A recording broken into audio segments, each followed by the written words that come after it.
In my recent video where I recreated Jasmine's Stylized Library scene, I showed most of the steps I took to build it, but not everything made it into the final cut. So in this video, I'm diving into a few extra tips and tricks that didn't make it into that one. Things like how I modeled the Gothic window shape, how I added thorny vines wrapping around the stone walls, and how I faked colored caustics from stained glass, all inside Blender. These are small methods, but they can make a big difference in your scene, especially if you're working with stylized environments. Let's get into it. Let's start with an easy one, how to make a Gothic window shape. First, I add a plane and then delete one edge, leaving a single line of vertices. I'll subdivide that edge, and here's a small trick. I pick an odd number for the subdivisions. That way, I get a vertex right in the center, which is important for shaping the arc. Now I enable proportional editing, switch the fall-off type to root, and start pulling the center vertex upward. I keep the radius large enough to affect all the other vertices except the two ends. I don't pull it all the way up, just enough to get that nice arched shape with a sharp tip at the top. Then I switch the fall-off to inverse square to fine-tune the curve and get the exact curvature I'm aiming for. Once I'm happy with that arc, I start extruding it to form the upper part of the window. Here's where I use a personal trick. Instead of extruding along normals, I cancel the extrusion in place, and then press Alt+S to shrink or fatten the selection along the normals. You can totally skip this and extrude by normals directly, and it's just a habit of mine. After I've shaped the top of the arc, I select the two ending edge loops and scale them on the Z-axis to 0. This flattens them perfectly along the X-axis. From here, I simply select the ends and extrude downward to form the rest of the window frame. Simple, clean, and you get that elegant Gothic arch with just a few steps.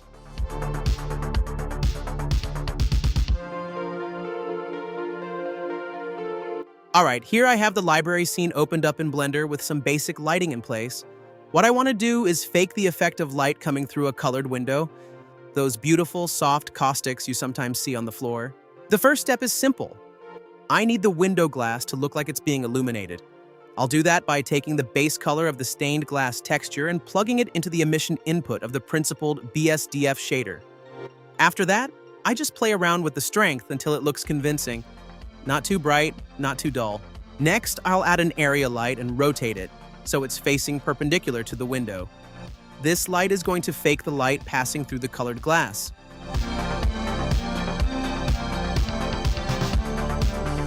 Now for the cool part. Instead of just picking a color, I'll use the same base color texture of the glass panel and plug that into the color input of the light. This way, the light that gets cast onto the walls and the floor will match the colors of the glass exactly. I'll make sure to set the extension mode of the texture to clip, so it doesn't repeat outside the light bounds. Then I'll duplicate the area light, move it closer to the floor, but not too close. To control the size and position of the projected texture, I'll use a mapping node. If you have Node Wrangler enabled, just select the image texture, hit Ctrl+T, and Blender will automatically set up the mapping for you. From there, just tweak the scale and offset until it lines up properly with your scene.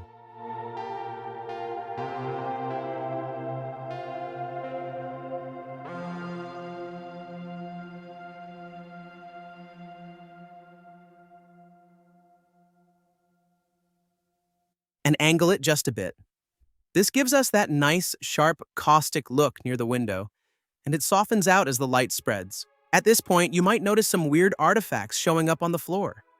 That's because our window texture still has a bunch of baked-in details from Substance Painter, including stuff like dirt and shadows, which we don't want in the light projection.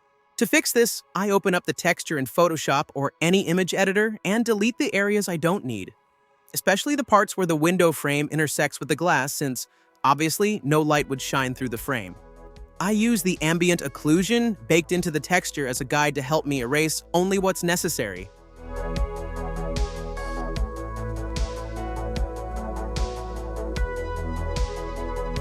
Once I'm happy with the cleanup, I save the texture as a new image and replace it in the area light. And just like that, fake caustics. It's a super simple trick that adds a ton of atmosphere without killing your render time. For this next tip, I'm going to show you how I created thorny vines that wrap around the stone wall, using a simple and surprisingly powerful method with the skin modifier. First, I start with a plane, and merge all the vertices at the center. This gives me just one vertex and a clean starting point. Then I extrude this vertex upward just to form an edge. From here, I add a subdivision surface modifier. This will smooth out the base mesh we're going to build.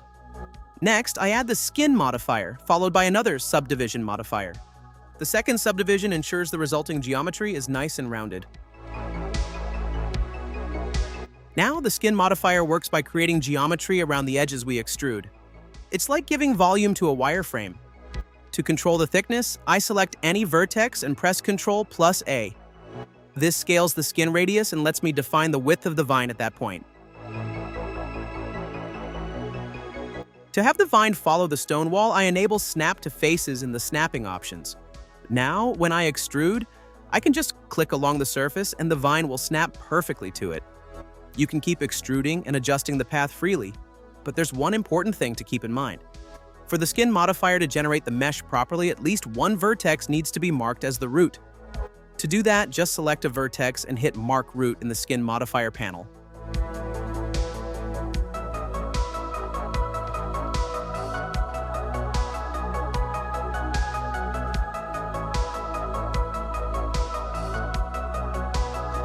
Once the vines are in place, I adjust their offset slightly so they don't clip into the wall and then fine-tune the thickness of each section individually for more organic variation.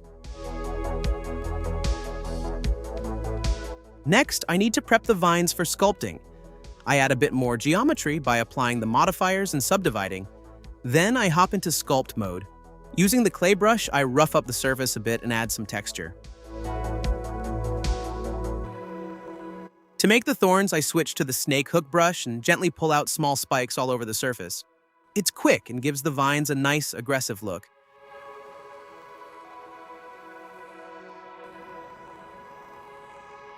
After sculpting, I duplicate the mesh and decimate it to create a low poly version. I unwrap it using Smart UV Project, then bring it into Substance Painter. For the material, I use my stylized base material, adjust a few settings, and we're good to go. You can grab that base material along with the full project files in the video description below. That's it for this video. I hope these extra tips help you out in your own stylized projects. If you want to take a closer look at the scene or try these methods for yourself, you can download the full project files over on our Gumroad page. The link's down in the description. Thanks for watching, and I'll see you in the next one.